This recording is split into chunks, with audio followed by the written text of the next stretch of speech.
Halo guys, Assalamualaikum warahmatullahi wabarakatuh. Kembali lagi bersama saya Bubi Herian, dan kali ini saya ingin mengomentari video dari Armando yang berjudul Grace Natali soal minoritas Jokowi, Ahok, dan rencana sekolah The One ya. Kita langsung tonton videonya dan habis itu akan kita komentari.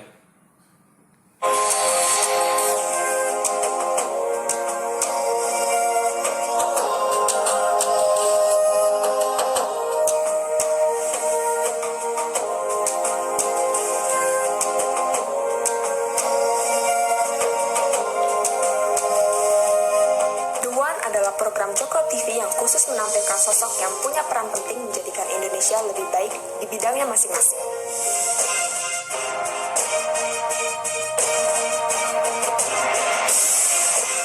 The One kali ini adalah Grace Natali, 38 tahun, Ketua Umum Partai Solidaritas Indonesia. Dia anomali. Dia perempuan, Tionghoa, Kristen, dan bukan dari keluarga petinggi politik, namun berposisi sebagai ketua partai politik baru yang kritis. Sebelum masuk politik, Grace adalah jurnalis dan presenter SCTV yang kemudian menjadi CEO Saiful Mujani Research and Consulting. PSI akan mencegah lahirnya ketidakadilan, diskriminasi, dan seluruh tindakan intoleransi di negeri ini.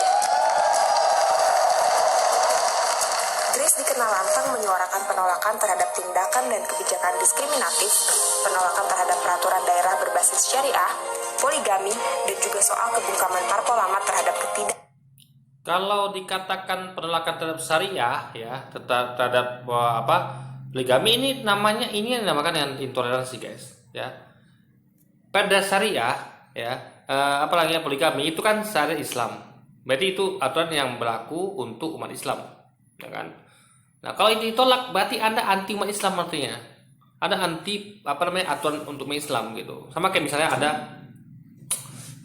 misalnya ada syariat Kristen kan posisi punya syariat juga. Saya ngomong Kristen karena beliau ini kan agamanya Kristen. Kristen punya syariat. Jadi kalau ditolak syariat Kristen ya, misalnya Kristen itu ya, ada yang kardinal itu ya, atau pastor itu nggak boleh nikah. Nah, itu kalau kita tolak bagaimana coba? Kita haruskan pastor menikah gitu, bagaimana? Jadi intinya adalah ini yang namakan intoleransi guys. Jadi menolak terhadap aturan Islam. Kan itu kan bukan untuk Anda. Ketika poligami itu kan bukan buat Anda gitu. Bukan Anda yang poligami gitu. Tapi diantara sama umat Islam, ya kan? Nggak ada ceritanya misalnya umat saya sebagai pria Muslim itu mempoligami Anda yang wanita Kristen, itu nggak ada ceritanya gitu. Atau misalnya mengenai perda syariah gitu kan. Itu tidak akan ini kan hanya mengganti hukuman, misalnya kayak berzina. Itu kan kalau kita sekarang ini ya, kalau suka-suka itu dibiarkan gitu. Paling hukumannya adat, dipermalukan misalnya. Tapi kalau disyariatkan hukum cambuk, nah ini kan akan menimbulkan kefajaran. Itu tidak hanya menimpa tidak pilih kasih, bukan hanya menimpa umat Kristiani, tapi semuanya kena gitu guys. Maka tidak ada kata lagi orang yang melakukan maksiat gitu. Karena hukumannya sama rata semua. Baik muslim atau nggak muslim kena hukuman yang sama. Nah ini kan namanya toleran, semuanya kena gitu. Kecuali kalau dipisahkan, yang muslim nggak kena, yang Kristen kena, itu oke, itu intoleran. Jadi penolakan pada syariah dan penolakan poligami ya, berarti sama dengan menolak hukumnya umat Islam ya, berarti menolak Islam itu sendiri gitu. Nah, ini nggak boleh gitu guys, ya kan? Jadi ini cukuplah Anda tuh urus agama Anda saja, nggak usah sampai kita tidak menolak kok kalau ada pastor yang yang menerapkan, misalnya di sini ada perda syariat Kristen misalnya, di mana yang pastor itu enggak harus diwajibkan ya, bagi pastor kan peraturan untuk pastor aja nih, diwajibkan tidak boleh menikah. Silakan laksanakan syariat Anda ya kan, sama kayak kami poligami ya, silakan kami jalankan poligami dengan aturan-aturannya gitu ya kan. Jadi guys, intinya adalah ini adalah bentuk intoleransi sebenarnya, menolak pada syariat Islam dan menolak hukum poligami. keadilan. Karena ketajaman kritiknya, Grace bahkan diadukan ke polisi. Kalau Anda milih poligami, silakan, itu urusan Anda. Yang masalah itu adalah ketika Anda menolak poligami, yang bukan urusan Anda tolak. Itu kan urusan kami umat Islam, ya kan? Urusan kami terhadap wanita-wanita kami, Anda bukan Islam, kenapa Anda urusi gitu? Anda cukup urus agama Anda saja gitu kan? Gitu loh guys, logikanya seperti itu gitu. Inilah bentuk intoleransi sebenarnya. Ketika Anda ngurus syariat agama lain gitu, hukum-hukum syariat di agama lain Anda urusin gitu. Ini nggak boleh gitu guys. Ya apalagi sampai menolak gitu kan. Ini kan luar biasa gitu. Berarti Anda tuh menentang syariat Islam, menentang hukumnya umat Islam. Nah inilah bentuk intoleransi sesungguhnya. PSI memang akhirnya tidak lolos ke Senayan karena tidak mencapai batas parliamentary threshold. Tapi PSI tetap bersuara lantang di banyak isu nasional. Para anggotanya yang berada di sejumlah DPRD juga dikenal berani menggoyang kenyamanan para anggota parlemen lama.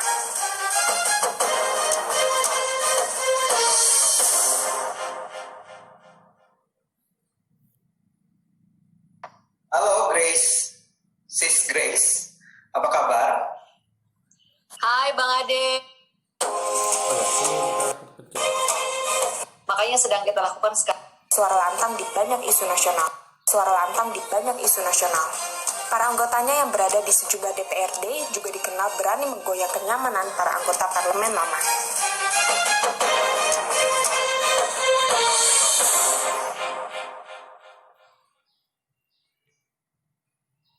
Halo Grace, Sis Grace, apa kabar? Hai Bang Ade, kabar baik sekali. Kita udah lama sekali nggak ketemu nih ya, jadi kita untuk sekian lama setelah dulu sering ketemu dengan Grace, karena Grace menjadi salah satu tokoh yang sangat penting dalam dunia politik Indonesia. Tapi sekarang kita udah jarang ketemu dan jarang memang juga kedengeran Grace muncul di publik ya. Memang jarang, sengaja nggak. Ya karena kita kan sekarang lagi fokus ke verifikasi lagi, persiapan verifikasi. Jadi banyak pekerjaan struktur yang mungkin jadinya tidak selalu punya kesempatan untuk ketemu teman-teman media. Terus di PSI juga kita kan kepengennya Bang Ade jangan cuman saya aja, atau jangan cuman Samara aja, atau jangan cuman Tony aja. Makanya sedang kita lakukan sekarang adalah kita mulai bagi tugas, bagi isu supaya setiap orang punya fokus, mengerti apa yang harus dia kuasai. Kan kalau diharapkan menguasai semuanya nggak mungkin. Kalau supaya bisa lebih fokus lebih baik, dan kita memberikan panggung kepada banyak anak-anak muda yang baru-baru, terutama alek-alek kita ya, supaya PSI ini bukan orang, tapi ya dia adalah sebuah organisasi yang punya value, dan orang-orang di dalamnya kalau ditanya isinya sama. Itu yang kita lagi berusaha bangun. Makanya saya juga dengan sadar mengurangi porsi dalam rangka memberi kesempatan buat teman-teman meng-grooming. Dan cita-cita saya kan memang siapapun nanti yang akan menggantikan saya pada waktunya, kan kita mau punya regenerasi yang baik ya. Jadi kita nggak kesulitan nanti untuk mencari bibit-bibit penerusnya, gitu Bang Ade. Kok Anda udah mulai bicara penerus? Jangan dong, kan Anda baru berapa lama? Iya dong Bang Ade, saya kan nggak mau jadi ketua umum selama-lamanya, nggak sehat itu buat organisasi. Ini maksudnya nyindir. Nggak, jangan nyindir-nyindir, tapi memang dari awal sudah dengan sadar kok, kita dari awal PSI berdiri, kami sudah dengan sadar membuat aturan itu. Jadi mumpung masih punya cukup banyak waktu, ya kita ingin mencicil pekerjaannya. Oke. Jadi ceritanya PSI masih optimis nih mau ikut lagi 2024. Iya dong, optimis Bang Ade, optimis banget. Karena kalau kita pelajari dari yang kemarin itu, PSI memang belum sampai ke Senayan, tapi bukan karena orang tahu dan tidak mau memilih. Persoalannya lebih daripada banyak yang belum tahu PSI itu apa sih. PSI ini mau ngapain sih gitu, PSI ini bisa nggak diberi kepercayaan dan sebagainya. Jadi lebih banyak sisi tidak taunya, atau belum dikenal, atau belum ngetop gitu istilahnya. Yang tahu cuma Bang Ade aja sih. Oke. Ya jadi gini, Sis Grace, jadi antara lain acara ini memang kita buat. Menurut saya bukan kurang ngetop aja, itu kurang tepat. Menurut saya itu karena PSI ini melawan segala visi misi tindak tanduknya itu bertentangan dengan umat Islam gitu. Udah tahu umat Islam itu mereka memakai syariat Islam. Mungkin mereka umat Islam itu memakai syariat Kristen atau memakai syariat liberal, sekuler, kapitalis, itu nggak mungkin. Umat Islam ya pakai syariat Islam, ya kan? Karena mereka kebanyakan sudah sadar beragama, itu masalah guys. Ya masalahnya adalah mereka sudah banyak yang sadar beragama. Nah, jadi kan dilihat bagaimana sekarang ini sangat banyak mereka itu sudah taat beragama dan sadar beragama, dan itu yang coba diutak-atik. Ya, makanya mereka, Anda bayangkan di Indonesia ini ada Muslim itu sekitar 86% lebih gitu. Nah, jadi kalau Anda mau sukses, jangan coba-coba untuk menentang umat Islam. Karena jumlah mereka di Indonesia ini mayoritas. Jadi mereka ini kan PSI ini berusaha untuk mengutak-atik ya, berusaha untuk menentang aktivitas mereka ini menentang umat Islam. Dan contohnya seperti mereka menolak perda syariat, ya kan? Padahal itulah hukum yang harus umat Islam tegakkan dan jalankan sebagai umat Islam yang taat beragama, dan juga menolak syariat poligami. Itu kan bukan syariat Anda, kenapa Anda tolak gitu? Anda cukup menolak dalam artian Anda sebagai pribadi, bukan dalam tatanan negara, itu nggak boleh gitu. Karena saat itu kan poligami itu hanya berlaku untuk umat Islam saja. Anda kan tidak akan dipoligami gitu, karena Anda bukan umat Islam gitu. Kalau Islam poligami pun ya justru itu dibuatkan hukumnya agar orang tidak poligami sembarangan. Itu loh maksudnya. Kalau sekarang kan orang kan poligami sembarangan. Nah itu yang dibuat hukumnya agar tidak terjadi penyimpangan dalam poligami, sehingga poligaminya benar gitu. Maka dibuat hukumnya. Lalu Anda tolak itu, kan? Jadi Anda melawan arus dengan bertentangan dengan umat Islam yang mayoritas. Makanya Anda kalah.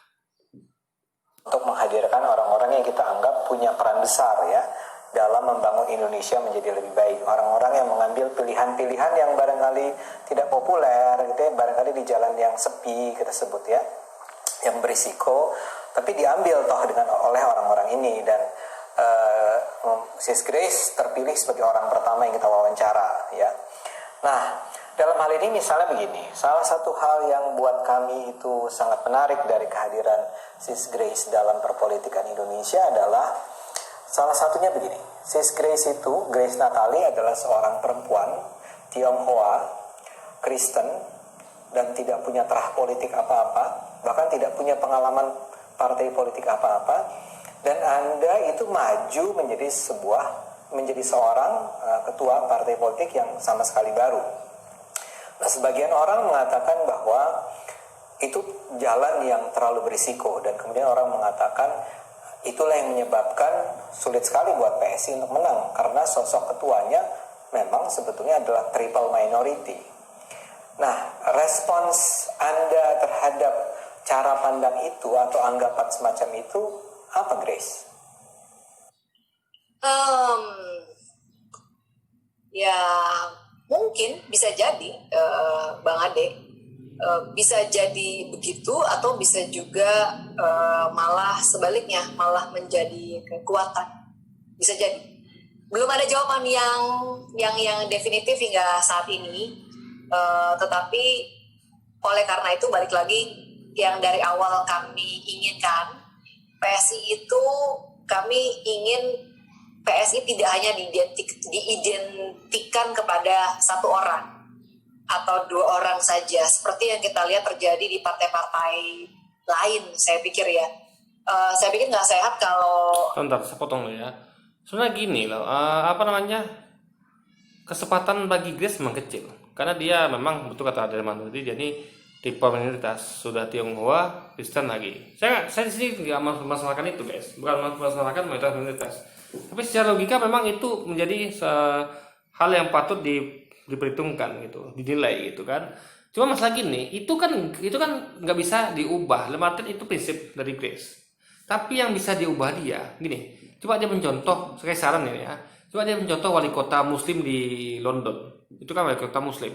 Nah, pernah nggak beliau itu melakukan melontarkan isu-isu seperti Grace lakukan? Misalnya menolak syariat Kristen, atau yang menolak apapun yang berhubungan dengan Kristen. Kita nggak pernah dengar itu, kan? Kenapa dipilih dia oleh warga London yang mayoritas Kristen? Karena beliau tidak pernah mengutak-atik urusan agama lain. Ada pernah dengar nggak beliau melakukan seperti yang Grace lakukan? Nggak pernah, guys. Makanya beliau menarik simpati dari warga Kristen mayoritas di London, sehingga memilih beliau jadi wali kota. gitu kan. Wali kota London itu yang yang beragama Muslim itu, beliau tidak pernah memainkan isu-isu yang mencederai, membuat marah dan membuat mengganggu musik dari ketentraman umat Kristiani mayoritas di London. Makanya beliau terpilih. Jadi kemungkinan mayoritas pun bisa sebenarnya memenangi ini, ya. Tapi dengan itu gitu, minimal itu contoh yang baik ya. Jadi saran saya bagi Grace, jangan coba-coba untuk pertama itu isu nggak populer ya. Ini pakai logika nih saya sampaikan nih. Isu tidak populer. Lalu kedua musik orang ini kan yang milih kan mereka. Yang ada usik ini yang mereka, yang milih itu kan mereka yang ada usik ini. Ini bagaimana Anda bisa mengambil simpati mereka kalau Anda sudah sudah berlawanan dengan mereka gitu. Kita kalau mengambil simpati itu kita harus baik-baik ya kan. Kita soalnya dukung mereka, support mereka. Mereka harus menegakkan syariat Islam, kita support. Karena itu kan suatu kebaikan. Kita yang mengakui agama itu ngajak kebaikan, ya kan. Semua agama itu ngajak kebaikan, baik itu Islam, Kristen, Hindu, Buddha. Ketika mereka tidak menerapkan syariat Islamnya, silakan gitu. Didukung soalnya. Karena itulah yang terbaik bagi mereka. Karena mereka beragama Islam dan harus memakai syariat Islam gitu. Dan jumlah mereka mayoritas gitu. Jadi jangan lawan arus gitu, seperti yang dilakukan oleh wali kota London gitu. Nah, cuman dalam Islam memang ada satu hal yang krusial, yaitu haram milih pemimpin muslim. Pemimpin non muslim, alias pemimpin kafir non muslim ya. Di luar Islam itu haram milih pemimpin di luar Islam. Nah, Grace sebagai ketua partai bisa mengusung calon-calon yang beragama muslim gitu. Jadi sekali lagi nih agar tidak bertentangan dengan syariat mereka gitu. Ini seperti itu cara kerjanya. Ini sedikit saran nasihat ya, sehingga ada chance untuk PSI sukses ke depannya gitu. Kan? Coba Anda lihat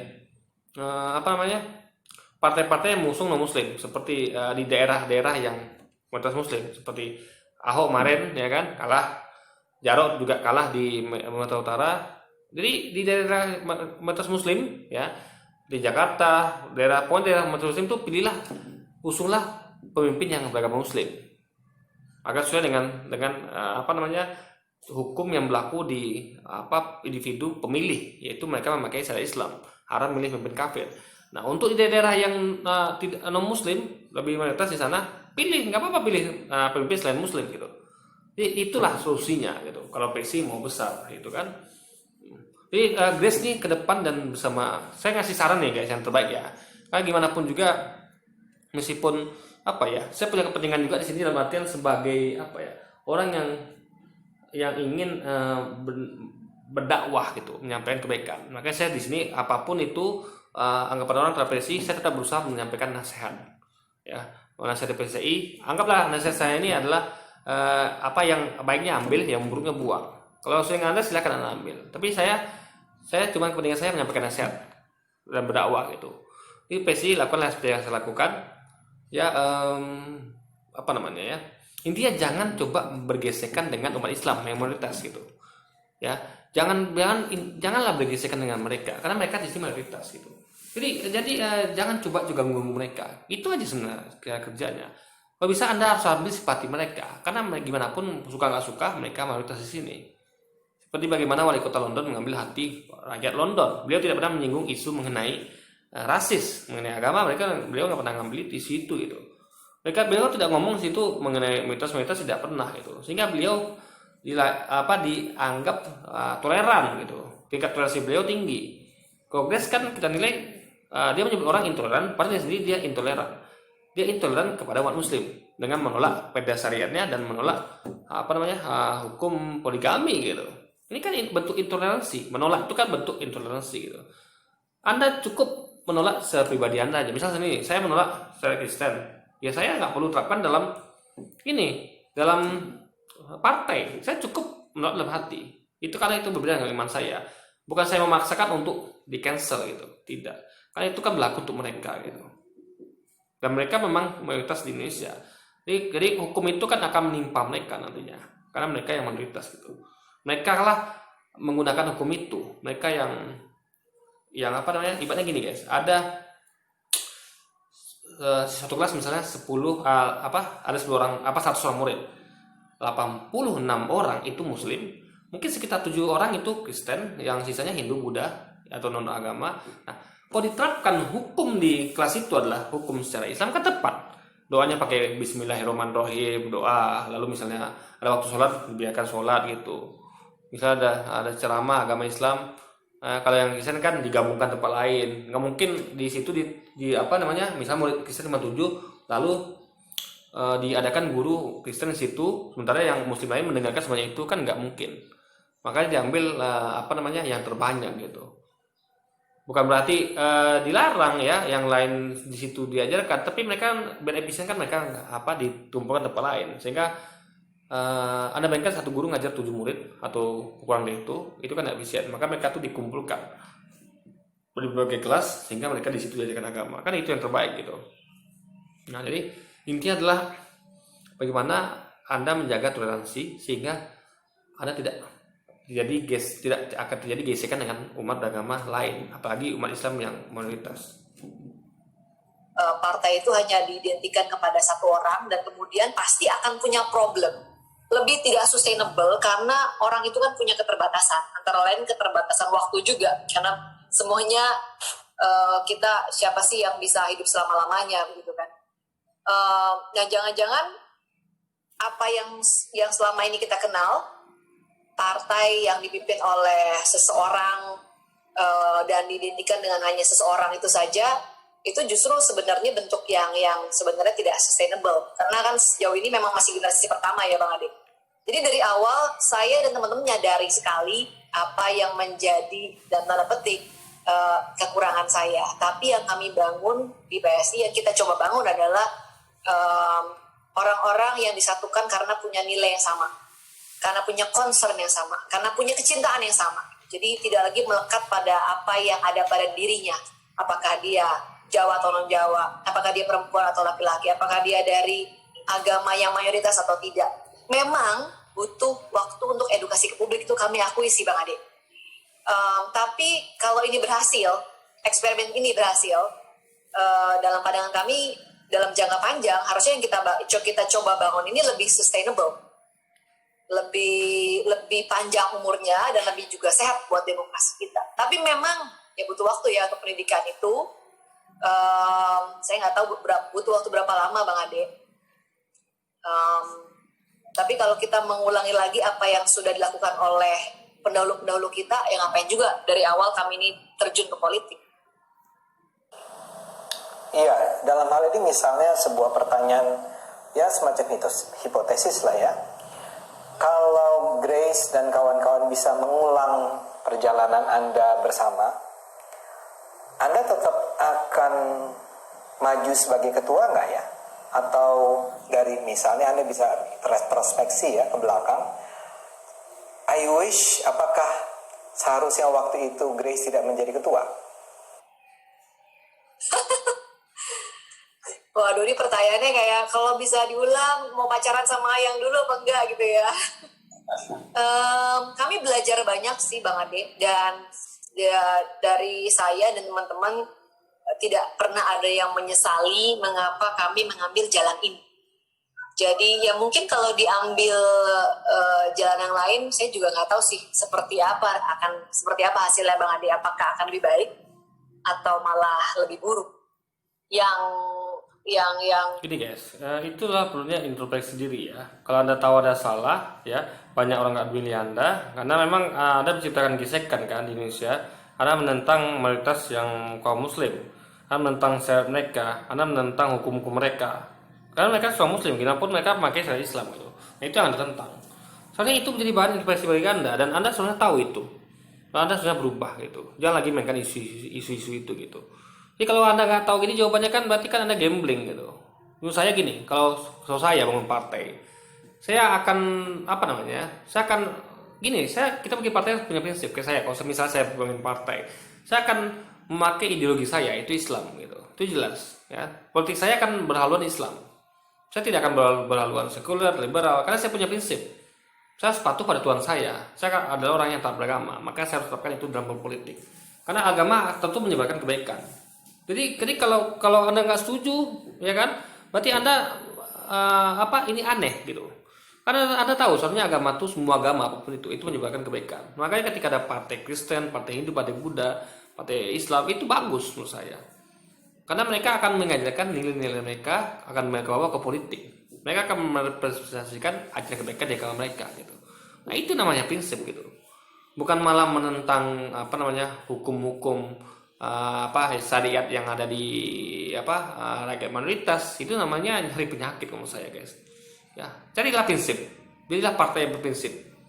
Jangan jadi partai itu yang disalahkan gambling. Jadi nggak bisa introspeksi diri, ya kan? Malah sepertinya bingung. Jadi seakan-akan nggak tahu nih apa salahnya gitu kan? Apa di mana salahnya sampai nggak tahu, sehingga nggak mengerti mau introspeksi diri bagaimana gitu. Jika jadi bingung apakah begini apa kayak kemarin itu apa atau bagaimana itu sama saja hasilnya atau bagaimana, kan Anda nggak tahu kan. Itu jelas sudah saya kemukakan, Anda harus introspeksi diri atas kesalahan yang pernah Anda buat sebelumnya gitu. Itu sesuatu yang sangat spekulatif. Saya nggak bisa tahu juga jawaban pastinya. Tapi Bang Ade, saya sendiri pribadi tidak menyesali jalan yang saya ambil. Dan setahu saya teman-teman semua seperjuangan juga tidak ada yang menyesali. Buat kami ini memang hanya keberhasilan yang tertunda karena tidak cukup waktu, tidak cukup kapital juga. Kapital dalam arti kapital sosial juga gitu ya. Jadi kami bertempur dengan semangat yang tidak kurang. Di saat ini di bawah lagi ada rapat, teman-teman bekerja dengan aplikasi dan sebagainya. Di ruang sebelah juga lagi ada rapat. Artinya kita hari ke hari kita menjalani perjuangan ini dengan semangat yang sama dan dengan tekad agar kegagalan yang kemarin tidak terulang kembali. Jadi tidak ada penyesalan Bang Ade kalau harus diulang lagi. Saya dan saya yakin teman-teman juga kita akan memilih jalan yang sama. Hanya saja semoga kali ini yang kita ingin ubah adalah efektivitas bekerja harus lebih efektif, memanfaatkan waktu. Do things differently, tapi with the same value, dengan rekan-rekan yang kita tahu, dan malah semakin lengket malah Bang Ade. Wah, kalau value-nya sama ini jelas PES akan mengulangi kejadian kemarin, guys. Ya, kalau masih sama value-nya. Justru saya harapkan PES itu value-nya berubah gitu.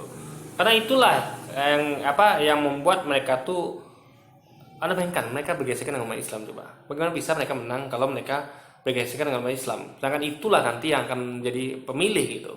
Ini maksudnya saya nggak masuk akal, guys. Makanya dia harus mengubah value-nya itu. Value-nya itu yang masalah gitu loh. Semakin lengket, semakin percaya, dan semakin menikmati keberadaan masing-masing. Grace, Anda setuju nggak? Tapi kembali ke pertanyaan tadi ya, bukannya saya ingin mendesak Anda untuk menjawab ya. Tapi begini. Bukan Bang Ade namanya. Ya, kita diajarin dari tingkat 1 dulu begitu sih, Grace, sebagai wartawan kan. Kalau belum dijawab, tanya terus. Nah iya, jadi gini.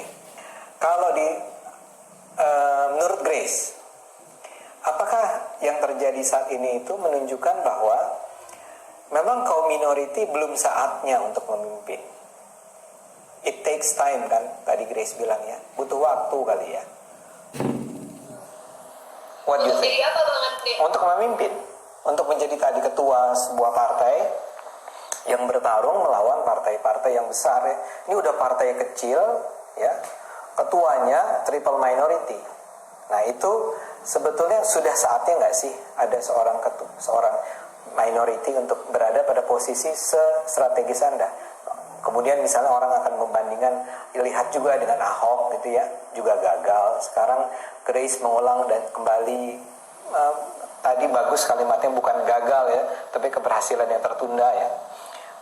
Tapi sebetulnya minority itu sudah saatnya nggak untuk berada pada posisi menentukan itu? Atau memang butuh waktu? Kalau ditanya udah saatnya atau belum, kapan saat yang baik? Nggak akan pernah ada saat yang baik sih Bang Ade. Kita harus menciptakan momentum itu sendiri. Menurut pendapat saya Bang Ade. Karena dengan, kalau hitungan matematikanya nggak akan, kapan waktunya bisa berubah matematika itu Bang Ade? Kapan yang namanya triple minority akan mencapai jumlah yang cukup? Kalau hitungannya cukup itu dari segi kuantitas.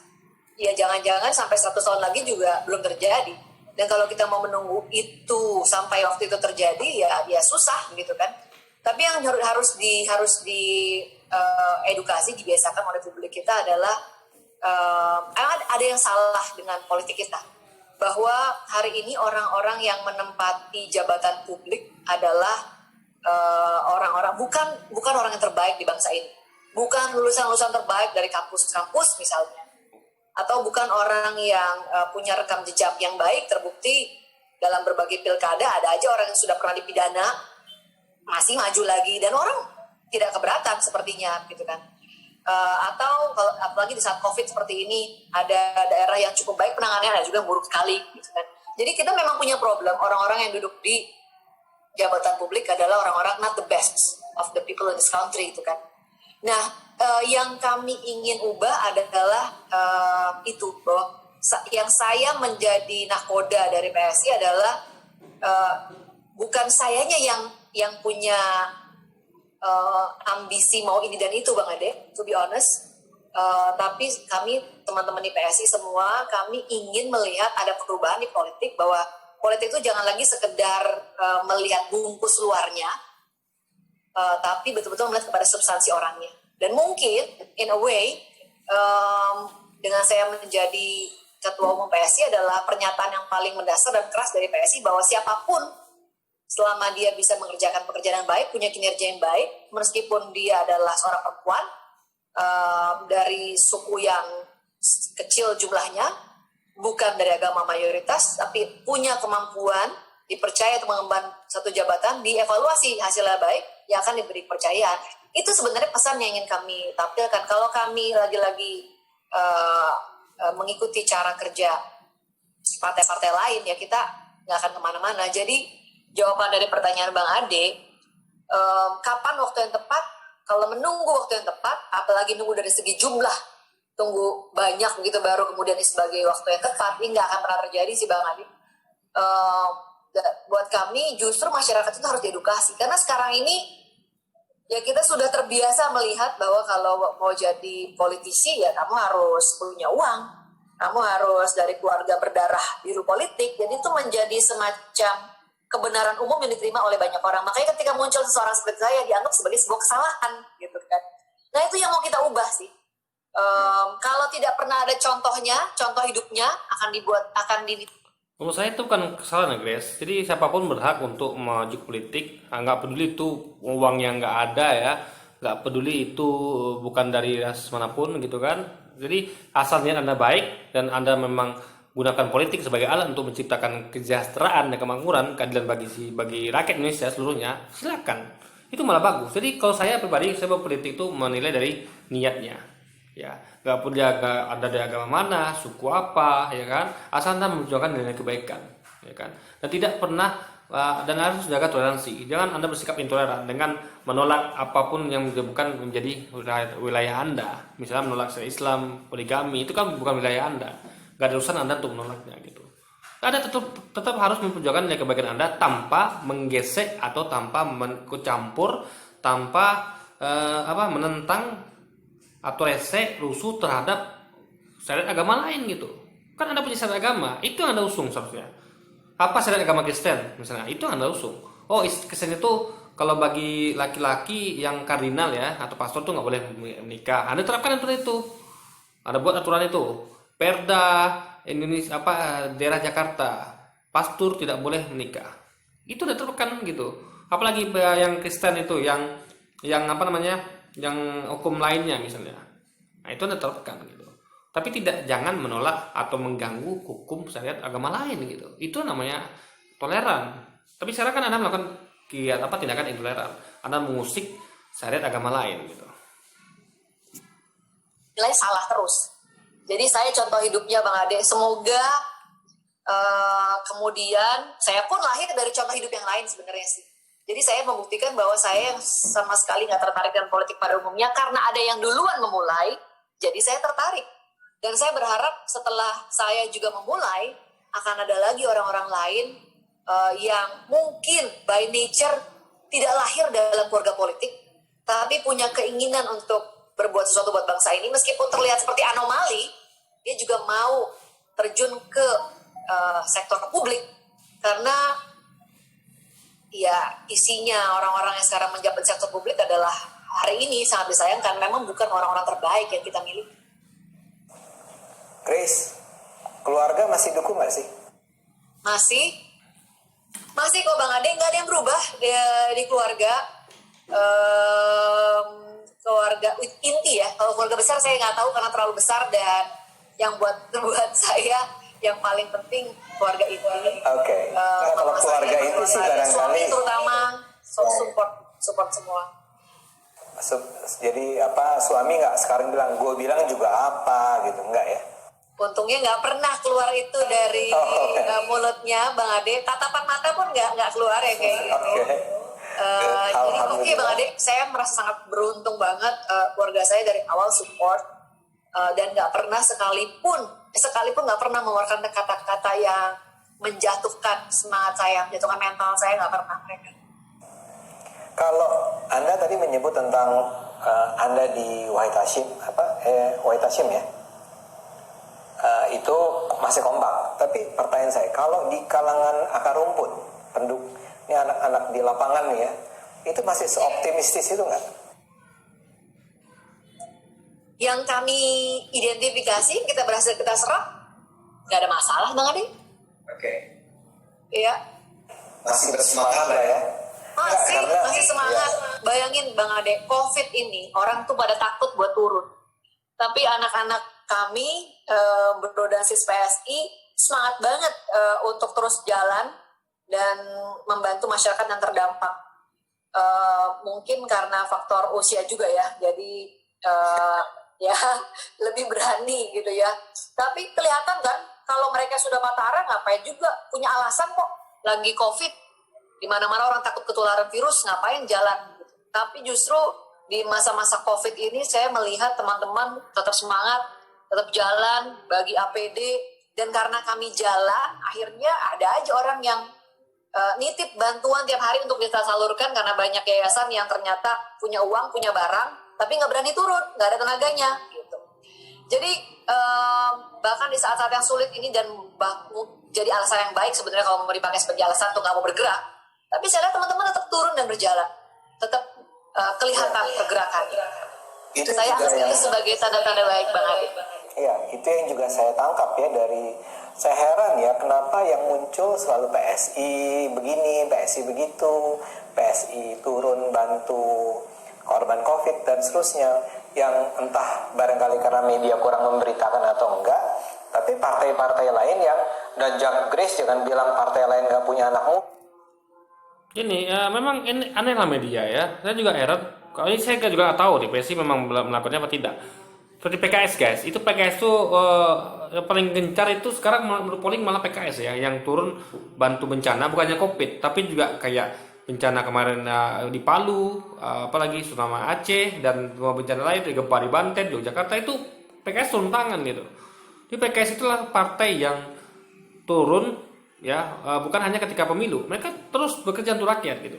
Nah itu tidak masuk publikasi media gitu, apalagi PSI yang tentu level popularitas di bawah PKS yang sudah lebih dulu ada gitu. Jadi itulah sebenarnya media ini kenapa nggak tertarik meliput hal seperti itu gitu. Nah itu jadi PR juga bagi media gitu guys. Sehingga saya tahu ini kan dari media sosial.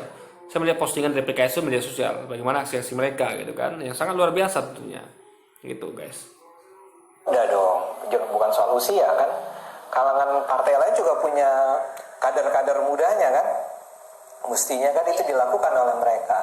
Tapi kok yang muncul memang PSI lagi. Nah ini menurut saya suatu hal yang apa namanya, nggak objektif guys ya.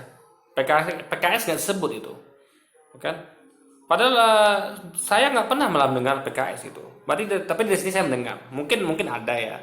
Tapi ya, mungkin posisi ada mana juga seperti saya nggak tahu kalau PKS juga bergerak gitu. Jadi kalau informasi saya sekedar memberikan informasi di sini guys ya. Kalau PKS itu bergerak gitu. Yang saya lihat malah di hati itu bukan PSI tapi PKS gitu. Saya tahunya PSI kan dari statement mereka berdua ini, tapi saya tidak melihat itu ada di media sosial. Yang saya melihat justru satu partai yang bergerak itu hanya PKS. Mungkin ya karena itu ya, semangat mereka masih sama. Ya, masih semangat. ya masih semangat, dan sambil kita dorong juga Bang Ade, kita dorong, kita apresiasi juga, jadi saling mengapresiasi lah. Begitu ada yang bergerak, beritanya kita sampaikan juga ke DPD, DPC yang lain. Jadi kayaknya dari situ mereka jadi apa ya, terinspirasi dari temennya juga, lalu mau ngelakuin juga di tempatnya masing-masing. Jadi akhirnya di berbagai kota, kabupaten itu jalan Bang Ade, bahkan sampai di Papua, Maluku, Sumatera, bahkan di kota-kota yang kecil, Mamasa misalnya, itu jalan semua teman-teman dengan dana sendiri loh, dengan mencari entah ya donatur lokal atau tadi ya mencari orang yang mau bagi bantuan tapi takut turun. Nah ini ada tenaganya, titip aja ke kita gitu. Nah, dengan aneka usaha mereka sendiri jalan terus, dan setiap hari kita dapat update gitu. Grace, saya juga dengar bahwa entah ini policy atau memang inisiatif dari para anggota DPRD ya, para anggota DPRD yang datang dari PSI itu saya atau merelakan atau memang dipotong gajinya selama sebulan kalau nggak salah, atau betul nggak itu untuk disumbangkan buat korban COVID? Betul itu? Awalnya Bang Ade, anggota dewan dan juga para pengurus bergerak masing-masing. Ada yang udah langsung dari awal menyumbangkan seluruh gajinya. Ada juga yang saya nggak tahu sepersekian, tapi pada bergerak. Nah akhirnya kita buat rapat koordinasi, lalu semuanya sepakat untuk menyumbangkan gaji mereka, di-pool ke DPP, lalu kita belanjain bareng, karena di DPP kita punya ya lebih gampang lah diurus oleh satu pintu lah ya, untuk kemudian kita order, kita beli APD, kita beli masker, lalu kita sebarin lagi ke 175 kabupaten kota media. Jadi kesepakatan bersama, dan dengan rela kok Bang Ade. Bukan, tapi boleh juga diinstruksikan kan, nggak salah juga. Bukan, ya, lalu kita ingin... formalkan dengan kita buat surat gitu ya. Okay. Ya kadang-kadang apa ya, niat baik itu memang ya harus Bang Ade, untuk pencetus awalnya ya emang harus ada didorong dulu gitu kan Bang Ade. Tadinya kan nggak merata, nggak semuanya langsung ngasih semuanya gaji, tapi saya lihat ada yang bergerak juga begitu. Saya nggak tahu berapa persen. Tapi setelah kita cetuskan lalu didukung, mungkin yang tadinya masih mikir-mikir akhirnya ya ikut juga. Tapi terkadang memang harus harus agak dipicu kali ya Bang Ade ya, dan dilatih lah. Suatu kebiasaan yang baik itu kan butuh latihan juga, supaya lebih rela, lebih sering dan sebagainya. Dan ini akibatnya ada semacam image baru sebuah partai ya, yang seperti terkesan seperti nggak kepengen jadi kaya dengan menjadi politisi, tidak ingin menjadi kaya dengan jadi anggota DPRD. Ini lagi-lagi saya mengkonfirmasi, betul ada permintaan dari DPP bahwa anggota-anggota DPRD itu jangan ambil perjalanan dinas ke luar negeri. Padahal yang saya tahu betul itu. Itu perjalanan dinas ke luar negeri itu kan adalah salah satu sumber pendapatan para anggota DPR kan, DPRD. Itu kenapa dilakukan, Grace? Ya sebenarnya nggak cuma perjalanan ke luar negeri ya Bang Ade. Kan perjalanan ke luar negeri sekali-kali aja. Paling setahun beberapa kali, nggak lebih dari 4 kali. Tapi luar biasa besar yang saya tahu uang yang bisa diperoleh kalau Anda melakukan perjalanan dinas ke luar negeri. Kita bicara puluhan juta atau bahkan lebih dari 100 juta rupiah kan? Ya, dan yang namanya kunker, yang lebih sering lagi sebenarnya perjalanan ke luar kota ya Bang Ade. Karena setahu saya ada sejumlah DPRD yang setiap minggu kunker, setiap minggu. Tapi yang sudah pasti ya kita harus lihat case by case. Kami bukannya melarang anggota dewan kami untuk kunker. Sebenarnya dilihat lagi kepada tujuannya apa dan benar-benar nggak efektif nggak nih perjalanannya. Nah kalau kunjungan ke luar negeri itu kan kebanyakan akhirnya jadi ajang pelesiran Bang Ade. Jadi buat kami policy dari PSI untuk kunjungan ke luar negeri sudah pasti nggak usah. Kalau kunjungan ke luar kota semuanya kan harus report gitu. Jadi kalau tidak ada reportnya akan kita pertanyakan dan akan mempengaruhi penilaian kinerja orang yang bersangkutan juga. Dan kemudian nanti bisa berujung pada pemecatan kalau memang ternyata ya kunjungan nggak jelas dan judulnya aja kunjungan kerja gitu. Tapi kalau dilakukan di akhir minggu, apa yang mau dikerjain? Tutup juga kantor yang mau dikunjungin gitu. Nah itu yang kita coba jaga anak-anak. Memang ada banyak nggak bisa kita pantau semuanya, tapi dari awal sudah kami peringatkan dan kami sebisa mungkin terus memantau dari per orang ya, karena mereka memang harus ada reportnya. Gitu Bang Ade. Anda nggak merasa khawatir akan dimusuhin oleh partai-partai lain? Sudah. Sudah dimusuhin juga sih. Tapi ya inilah resiko ya. Anak-anak sih kemudian mulai tahu juga ritmenya lah Bang Ade. Artinya kami bukan mau musuhan sama orang kok, bukannya mau cari gara-gara atau nyari ribut, nggak gitu. Tapi ada value yang ingin kami perjuangkan dan mereka itu urusannya sama DPP kok. Kalau mereka melanggar gitu ya atau punya kinerja yang buruk ya mereka urusannya sama DPP. Tapi memang Bang Ade untuk yang nggak kuat-kuat iman ya mungkin yang beban yang paling berat pertama adalah kok rasanya gue nggak punya temen ya gitu. Tapi ya adjustment lah, lama-lama orang juga akan tahu kok di mana standar kita dan lama-lama ya mereka juga akan menyesuaikan diri dengan kita. Dan saya pikir kalau kita tetap menjadi pribadi yang baik nggak ngerugiin siapa-siapa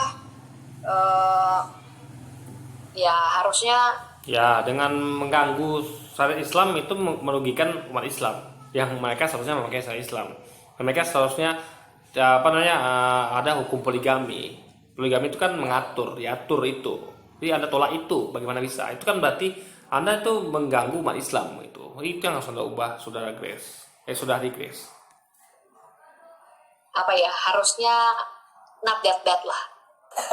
Oke. Iya, memang kalau bicara PSI itu banyak sekali seperti saya katakan tadi, langkah-langkah diambil yang tidak normal gitu ya, anomali atau bahkan terasa terlalu berani. Nah, salah satu yang juga orang ingat adalah bahwa Grace bersama PSI itu sangat berani, sangat berada di baris terdepan ketika melawan radikalisme, melawan misalnya saja tentang penutupan rumah ibadah. Grace secara tegas mengatakan tidak boleh lagi ada ya di pidato Grace ketika kampanye dulu. Contoh mengenai tutupan rumah ibadah, gini guys. Rumah ibadah itu dibangun berdasarkan kesepakatan, ya. Itu namanya toleransi. Misalnya di suatu daerah nih, kalau warga mayoritas itu nggak setuju bangun rumah ibadah, jangan bangun, pindahkan gitu. Kan hanya tinggal pindahkan saja, apa susahnya sih, ya kan? Tinggal pindahkan saja, gitu. Atau bujuk warga sampai mereka setuju, itu baru namanya toleransi. Tapi kalau Anda bangun tempat ibadah, warga situ nggak setuju, ada paksakan, berarti Anda yang intoleransi, bukan warga menolak itu yang intoleransi. Harus lihat suara terbanyak, mana warga tuh harus sepakat. Ya ingat, bangun apapun itu bukan cuma ibadah, bangun apapun itu mau bangun usaha, bangun apapun itu harus berdasarkan kesepakatan warga. Kalau warga setuju, lanjutkan pembangunan. Kalau tidak, pindahkan. Selesai, simple kok gitu. Jangan gara-gara itu Anda menjadi intoleran. Lalu Anda memaksakan pembangunan rumah ibadah padahal warga menolak. Itu yang dinamakan dengan intoleransi.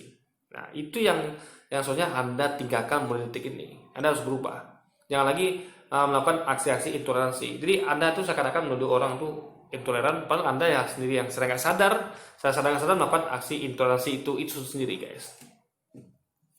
Yang mengatakan bahwa tidak ada lagi cerita nih penindasan terhadap kaum minoritas, bahkan mengecam poligami, mengecam syariah. Dan ketika itu sebagian orang mengatakan PSI ini terlalu berani. Iya, berani. Anda pengen mengecam syariat, mengecam poligami, coba pikir. Sama kayak saya misalnya mengecam syariat Kristen. Saya mengecam misalnya, pastor kenapa nggak boleh nikah? Itu kan nggak boleh. Kalau pendapat boleh. Kalau menurut saya ya, sebenarnya orang tua harus menikah semuanya. It's okay. Tapi saya tidak mengecam. Nah, jadi Anda boleh mengutarakan pendapat. Menurut saya poligami itu nggak adil ya. Menurut saya itu boleh, silakan. Nanti akan ada orang lain mengonter. Oh itu menurut saya nggak benar gitu. Kan biasa itu berdebat dan berdemokrasi. Tapi kalau Anda mengecam itu sudah masuk mengganggu gitu kan. Apapun Anda mengecam syariat umat Islam, Anda kan bukan umat Islam, Anda kan umat Kristen gitu. Jadi Anda cukup urus agama Anda gitu loh. Kalau Anda berpendapat silakan, tapi Anda melakukan pengecaman, itu masalah di situ guys. Ya, dan itu yang menyebabkan barangkali sebagian orang ketakutan dan berusaha melakukan kampanye against PSI. Nah, sekarang pertanyaan saya adalah seperti juga yang tadi di awal. Anda merasa menyesal nggak sudah sedemikian berani mengangkat isu-isu tersebut?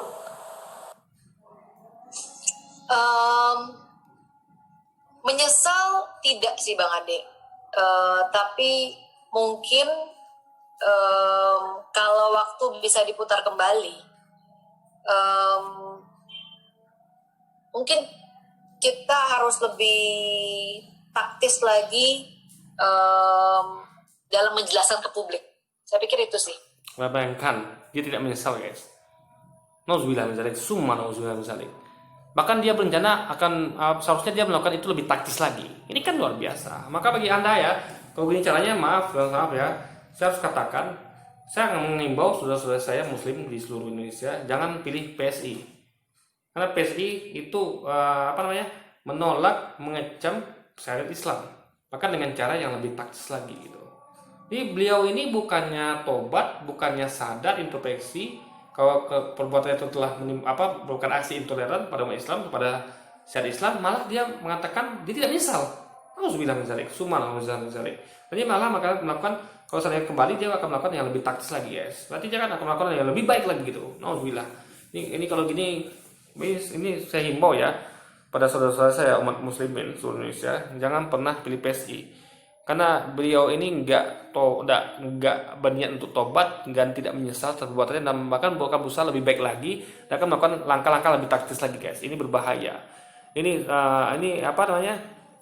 ini aksi intoleransi namanya guys ya, yang seharusnya tidak dilakukan sebagai seorang Kristiani ya, mengecam, mengganggu, menolak syariat Islam yang itu bukan urusan dia sebenarnya.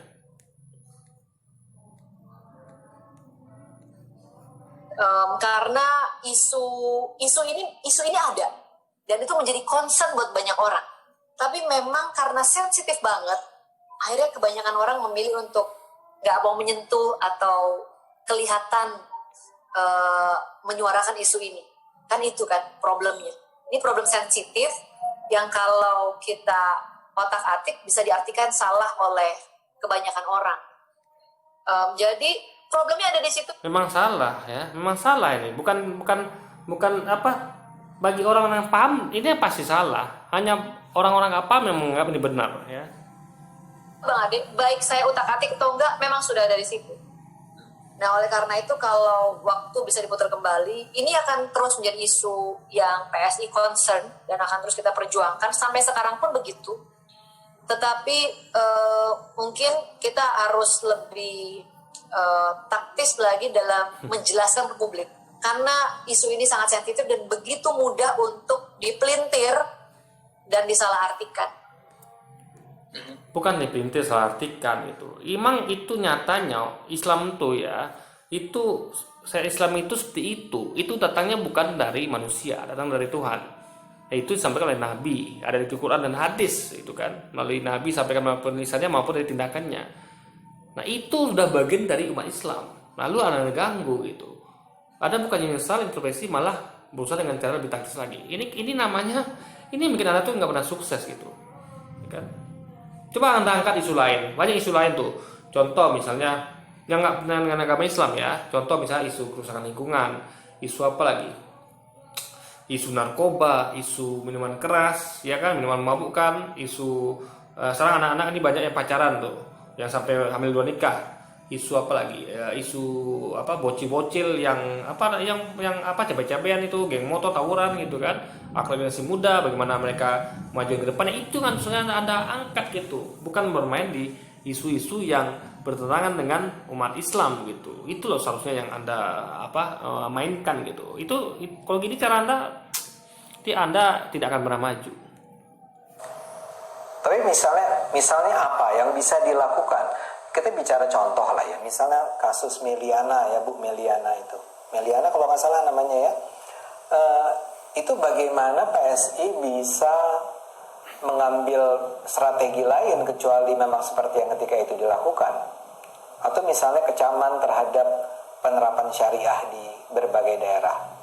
Itu kan memang message-nya harus begitu kan, bahwa PSI memang menolak itu semua. Jadi apakah ini soal strategi komunikasi, atau memang PSI harus berhadapan dengan kalangan-kalangan yang tidak bisa menerima bahwa ada partai yang sedemikian berani, apalagi dipimpin oleh seorang triple minority tadi, melawan kecenderungan tersebut.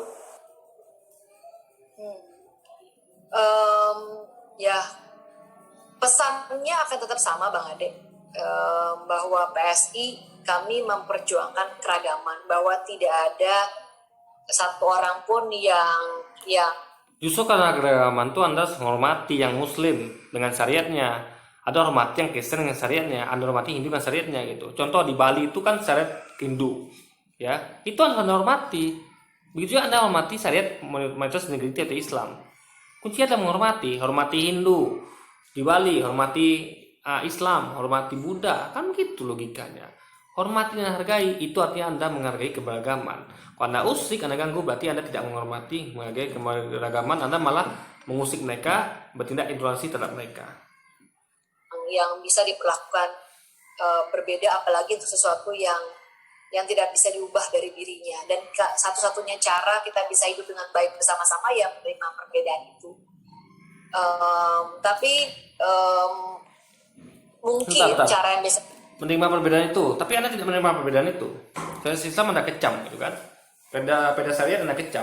Padahal itu kan perbedaan yang harus Anda terima. Jadi gini guys ini kayaknya nggak ngerti dengan apa dia bilang. Dia konstitusi mengatakan kita harus menerima perbedaan itu, tapi faktanya dia tidak menerima gitu. Kalau dia menerima ya sudah, biarkan umat Islam dengan saya Islamnya gitu kan, dengan poligaminya. Ngapain Anda urus gitu kan? Berarti Anda nih nggak ngerti dengan Anda apa yang Anda ucapkan. Kalau Anda konsisten, kalau Anda katakan Anda harus menghargai perbedaan itu, ya Anda hargai, jangan ganggu mereka gitu. Selesai. kita tempuh kalau kita punya waktu yang lebih panjang ya Bang Ade. Kan ada banyak nih, kita mungkin bisa mulai dengan diskusi dengan lebih banyak orang. Gimana mendiskusikan hukum-hukum Tuhan, ya kan? Yang bisa diskusikan adalah hukum-hukum kesepakatan, ya. Ada hukum Tuhan, ada hukum manusia. Nah, hukum manusia bisa Anda diskusikan. Oh, menurut saya hukum ini kurang baik nih. Ada yang bagus lagi. Bisa, manusia itu kan setara. Cuma beda pintar sama bodohnya aja. Tapi bisa dikejar gitu, bisa selevel gitu. Tapi Tuhan bagaimana bisa nandingi Tuhan? Hukum-hukum Tuhan, syariat Allah itu kan dari Tuhan. Anda mau bersepakatnya itu bagaimana? Mau diskusi tentang itu bagaimana? Hukum Tuhan nggak bisa diubah, hukum manusia bisa diubah. Itu logika harus Anda pakai, saudari Grace. Misalnya yang tampil di publik tidak cuma saya sendiri misalnya, dan lebih banyak media lah. Karena kemarin itu kan juga ada waktu yang cukup pendek, dan kemudian pada saat itu pemilu, di mana berbarengan kan pemilihan presiden, pemilihan legislatif gitu. Jadi suasana di publik itu sendiri juga sudah panas banget deh. Tanpa tanpa kita membahas isu-isu seperti itu kan, isu itu bertebaran di mana-mana gitu. Jadi ya makanya dari itu udah tahu, tapi masih juga Anda mainkan. Ini logikanya bagaimana ini guys? Sekarang ini ketika pemilu masih jauh, kan kalau mau beda banget kan, psikologi masyarakatnya juga beda. Ketika kita membicarakan, ya psikologi beda, tapi ingat imannya kepercayaannya nggak beda ya. Jadi mereka boleh adem mungkin, tenang, tapi ingat iman mereka tetaplah berdasarkan pada Quran hadis, berdasarkan pada syariat. Ya, bagi mereka syariat Islam dan poligami itu adalah hukum agama mereka, yang mungkin mereka tentang, nggak mungkin mereka kecem, nggak mungkin mereka tinggalkan. Mereka bisa meninggalkan hukum buatan manusia, tapi mereka nggak mungkin meninggalkan hukum buatan Tuhan mereka. Ya, mereka sebagai Muslim haruslah ikut pada hukum-hukum Islam, nggak mungkin mereka pakai hukum manusia.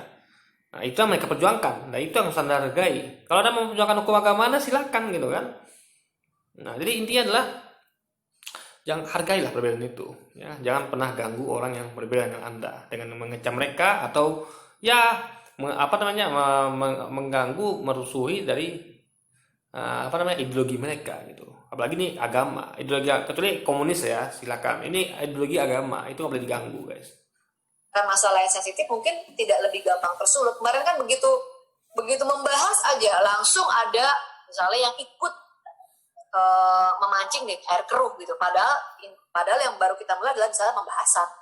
Atau banyak banget kan kemarin kasus-kasus macam-macam. Ini juga mau pilkada juga bahaya juga nih Bang Ade sebenarnya. Sudah mau pilkada kan, biasanya akan muncul lagi tuh berbagai kasus. Kayak kemarin sudah ada juga kayak yang aplikasi lah mau dihapus yang bahasa daerah dan sebagainya. Ini memang harus disadari oleh masyarakat ketika menjelang pemilihan isu ini selalu dimainkan. Nah, oleh karena itu mungkin cara yang terbaik untuk mengedukasi masyarakat adalah ketika waktu menuju momen-momen pemilihan masih jauh gitu, sehingga orang lebih bisa diajak berpikir secara jernih. Nah, itu juga kemarin yang tidak kami punya waktu. Terus berpikir secara jernih untuk meninggalkan agamanya, bagaimana bisa coba? Justru Anda lah yang tidak berpikir jernih gitu. Anda berusaha mengajak orang keluar dari agamanya. Jadi ini suatu tindakan yang menurut saya itu ngawur, guys. Orang seharusnya diajak untuk taat beragama, ini malah diajak untuk keluar dari agamanya daripada untuk membenci, mengecam secara agamanya. Bahwa Islam itu dirayu dan diajak diskusi untuk gimana mereka mengecam dan membenci syariat Islam dan penerapannya serta membenci syariat poligami. Ini bagaimana bisa coba? Ini kan suatu hal yang menurut saya itu jahat banget gitu. Sama seperti mengajak umat Kristen, ayo kita diskusi yuk. Itu pastor tuh kenapa dia nggak boleh nikah, nggak punya keluarga? Itu kan nggak boleh. Itu kan ranah Kristen. Biarkan saja mereka melakukan itu. Itu memang aturan agama mereka. Jangan ganggu agama mereka, sebagaimana kita tidak mau agama kita Islam diganggu. Gitu logikanya sebenarnya, guys. Simple.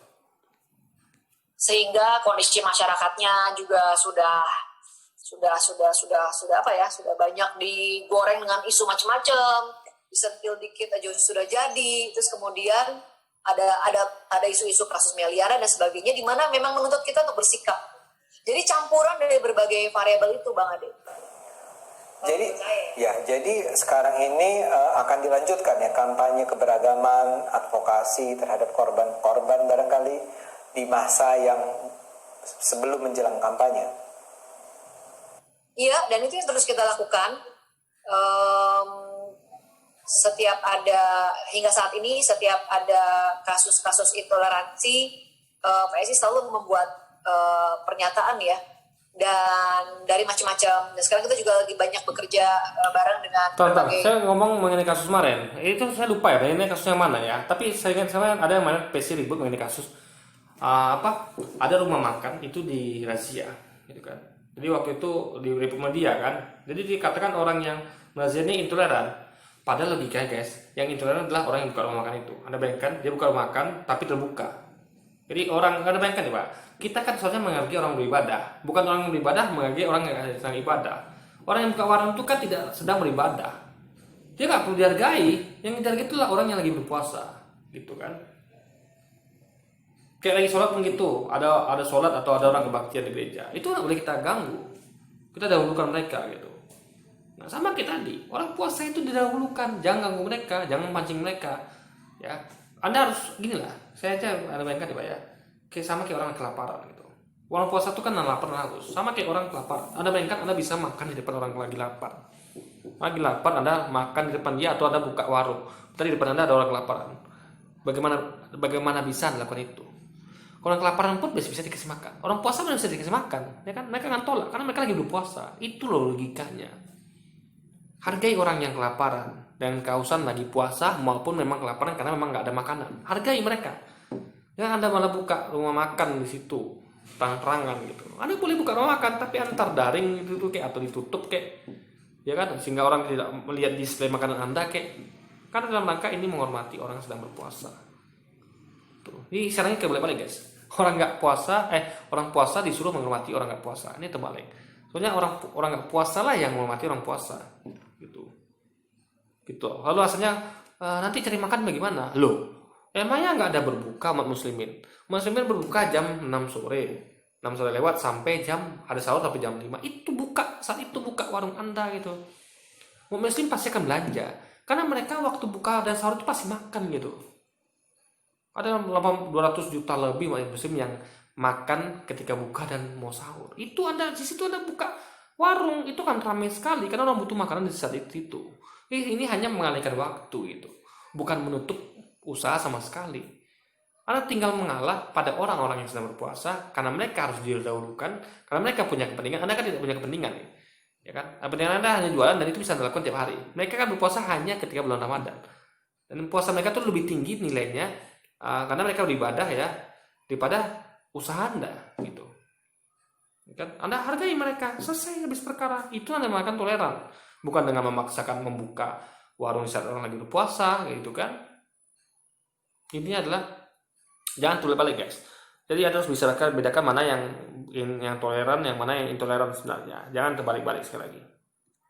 Organisasi kepemudaan, kita support aneka diskusi yang temanya adalah keragaman dan sebagainya. Jadi ada banyak mediumnya, mumpung waktu masih panjang dan situasi masyarakat juga lebih kondusif.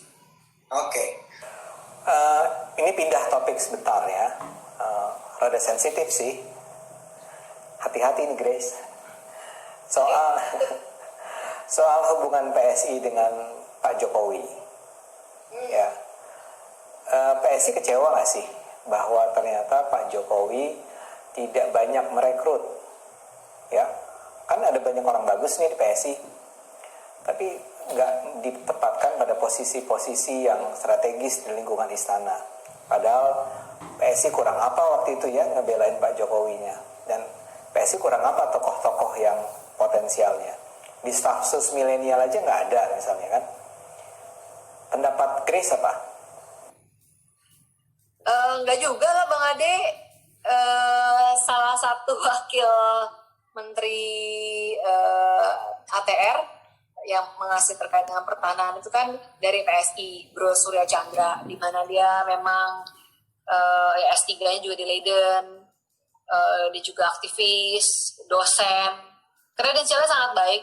Jadi bukan karena jatah ya, kalau seperti itu kan berarti kesannya jatah saya mana nih, kurang jatahnya gitu kan. Jadi dari awal kami mendukung Pak Jokowi karena kami memang yakin dia orang terbaik dari pilihan yang ada di pemilu kemarin. Dan kami mendukung beliau bukan karena tadi ya, karena nunggu jatah gitu. Jadi kami pun nggak pernah mendesak beliau untuk minta ini dan itu. Kami bersyukur Pak Jokowi mempercayakan wakil menteri ATR kepada Bro Surya Chandra. Kemudian saat ini juga staf khusus Pak Jokowi bidang hukum dan bisnis itu adalah Sistini. Meskipun Sistini beliau minta secara profesional juga ya gitu. Jadi tapi Sistini kan kemarin juga sempat maju dari PSI dan juga salah satu jubir PSI. Jadi kami masih hitung dia ya PSI lah gitu ya.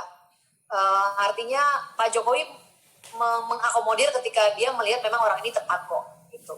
Jadi kami nggak minta jatah, dan yang staf khusus milenial, saya pikir kalau ngeliat dari tokoh-tokohnya, memang situ kayaknya bukan orang politik semua ya, Bang Ade ya? Ya nggak? Kayaknya Pak Jokowi kepengen ini deh, mulai, ya namanya anak-anak milenial dengan politik kan jaraknya jauh banget Bang Ade.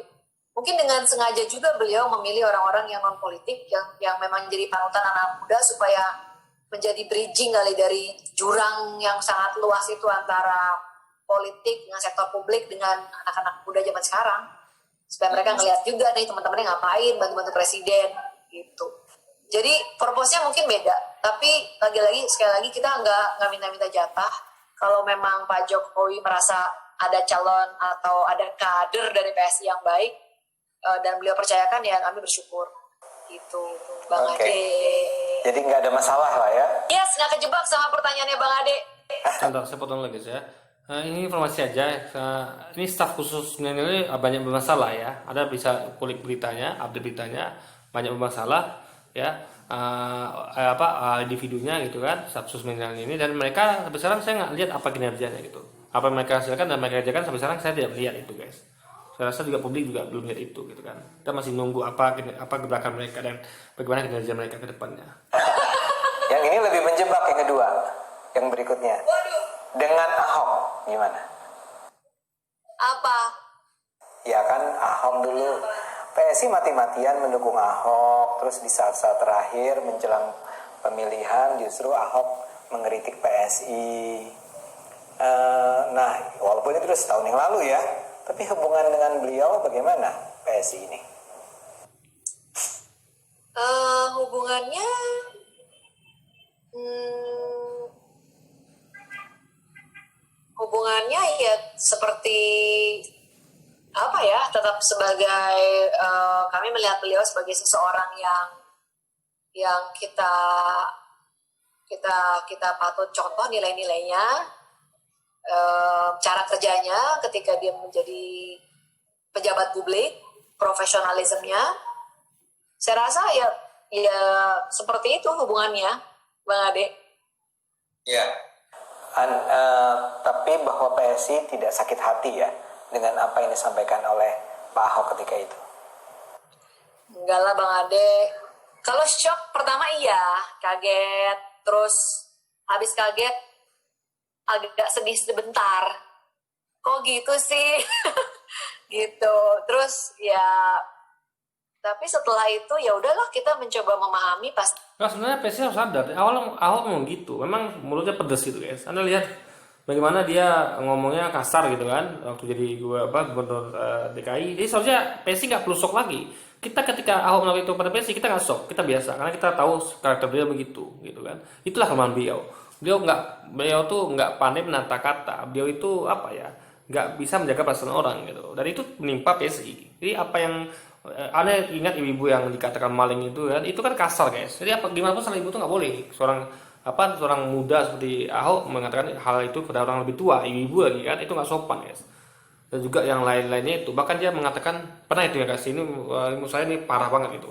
Dia kan beragama Kristen, tapi dia mengatakan ayam Kristen itu konyol, masa dosa manusia ditebus. Itu membuat saya heran. Kenapa dia mengkritik ajaran agamanya gitu kan, tapi dia tetap beragama Kristen.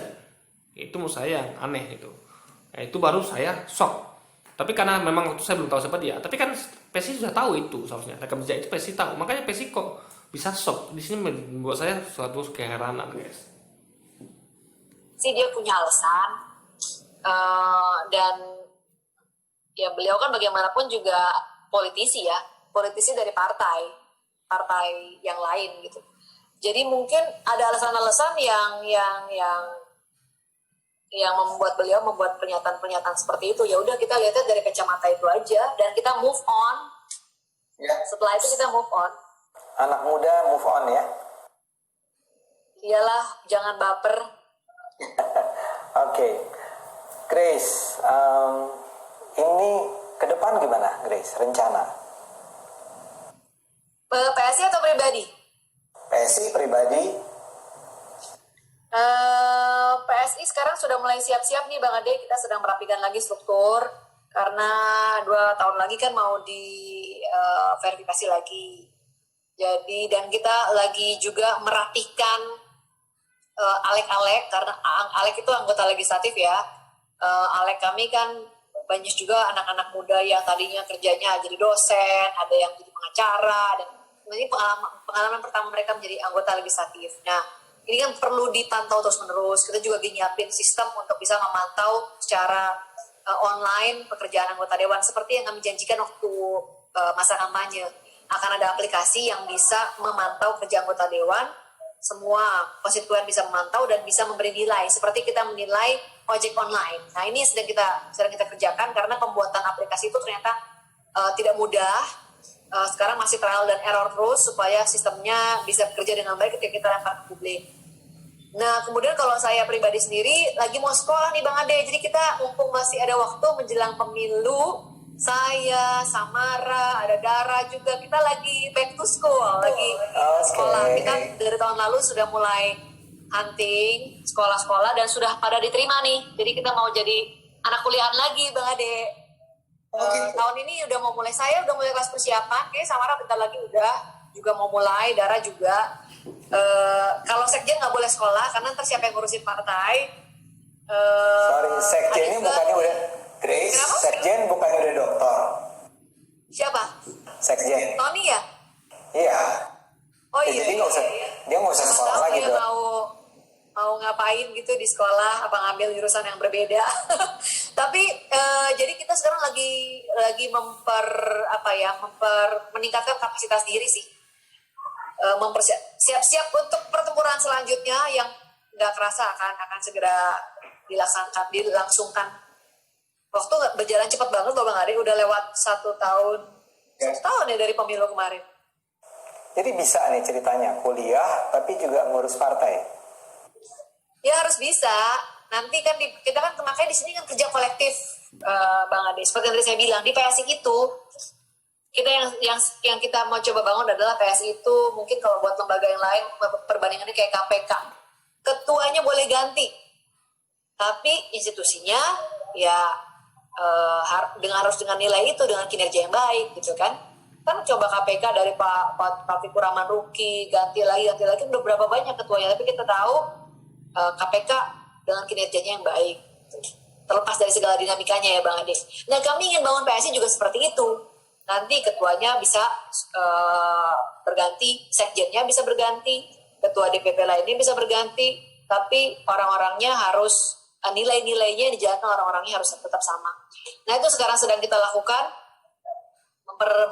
meningkatkan kapasitas diri, siap-siap lagi, merapikan organisasi untuk pertempuran selanjutnya. Saya jadi nggak bisa menahan diri untuk bertanya. Jadi ada kemungkinan Grace diganti? Loh, bukan diganti, tetapi kami memang dari awal men-set harus ada pembatasan masa jabatan. Nah, untuk PSI apakah maksimum 2 atau 3 ini yang masih kita belum final ya Bang Ade ya. 2 atau 3 apa? 2 atau 3 periode begitu. Oh iya. Gitu. Ya kan partai-partai kita. Ya, kita yang buat peraturannya, tapi yang pasti jangan sampai jadi ketua umum seumur hidup. Itu aja. Iya. Jangan sampai dipanggil Tuhan baru selesai jadi ketua gitu. Itu yang kita nggak mau gitu. Jadi regenerasi harus dipersiapkan sejak dini. Dari awal kok dengan penuh kesadaran kami ingin membuat partai yang sustainable. Gimana caranya? Sistemnya harus baik, termasuk sistem kaderisasi, organisasi dan sebagainya. Nah itu yang sedang kita bangun Bang Ade, dan memang nggak gampang ya, apalagi berurusan dengan banyak orang yang isi kepalanya beda-beda. Grace akan kuliah di mana? Di Indonesia? Saya di NUS sudah diterima. Apa itu Dan singkatannya? sekarang sudah mulai kelas-kelas persiapan nih Bang Ade. Nggak, ini barangkali ada penonton yang nggak tahu NUS itu apa, gimana? Oh iya, NUS itu National University of Singapore, otomatis lokasinya di Singapura. Lebih tepatnya nggak terlalu jauh lah ya. Lee Kuan Yew School of Public Policy. Oh, public policy. Cocok sekali kalau begitu ya. Iya, justru karena kemarin dengan pengalaman yang kemarin Bang Ade, saya merasa banget saya perlu meningkatkan kapasitas diri. Ini pertanyaan terakhir nih, Grace. Kalau ada seorang berusia saya, setua saya, itu kepengen jadi caleg PSI itu masih boleh nggak sih? Boleh banget. Jadi kami sudah merevisi, kalau sebenarnya dari kemarin, kalau untuk caleg itu nggak ada batasan umur Bang Ade. Jadi Bang Ade jangan berasa tua. Jadi saya boleh lah ya mendaftar. Umur 60-an juga ada, 70-an ada nggak ya? Tapi ada yang sudah pensiunan duta besar itu ada, gitu kan? Jadi sudah senior sekali ada. Dan boleh memang. Yang waktu itu kami berikan batasan umur adalah untuk menjadi pengurus. Tapi saat ini aturan itu sudah kami revisi, evaluasi ya setelah kemarin kita dan masa pengurusan 5 tahun kan sudah berakhir yang periode pertama. Jadi kita sudah revisi peraturan, batasan umur itu sudah kita revisi. Jadi yang membedakan bukan umurnya, tapi semangatnya dan pemikirannya gitu. Alhamdulillah. Boleh. Bang Ade mau jadi pengurus juga boleh. Oke, siap ya. Oke, Grace, Natali yang luar biasa. Kami dari Cokro menyatakan terima kasih karena kesediaan Anda untuk ketemu dengan kami, cerita-cerita, share. Tadi pertanyaannya nggak ada yang menjebak kok, Grace. Itu justru untuk mendiseminasikan informasi tentang apa yang terjadi di PSI. Jadi kita cuma bisa mendoakan ya Grace ya, semua berjalan baik, PSI bisa menjadi partai yang menentukan perubahan. Amin. Terima kasih. Ya, terima kasih Bang Ade. Ya, menentukan perubahan tapi bukan merubah syariat Islam ya. Saya lagi jangan ubah-ubah syariat orang gitu, apalagi mengecam gitu. Oke. Jadi perubahan lebih baik itu dalam hal-hal kesepakatan, bukan dalam soal-soal agama gitu kan. Bila orang dengan agama masing-masing menjalankan syariatnya, jangan anda utak-atik gitu. Dan hormatilah agama orang lain gitu. Hormati kesepakatan warga, hormati suara warga. Jangan memaksakan bangun rumah ibadah di tengah tempat orang warganya menolak. Itu saja sih. Anda tinggal pindahkan, geser, selesai, habis masalah. Karena Anda memaksakan situ dan membuat perkara gitu kan, memancing kemarahan warga, itu tidak baik. Itu namanya intoleransi, memaksakan kehendak. Oke guys, jadi mungkin sekian dulu video saya kali ini. Sampai jumpa lagi di video-video selanjutnya. Wassalamualaikum warahmatullahi wabarakatuh.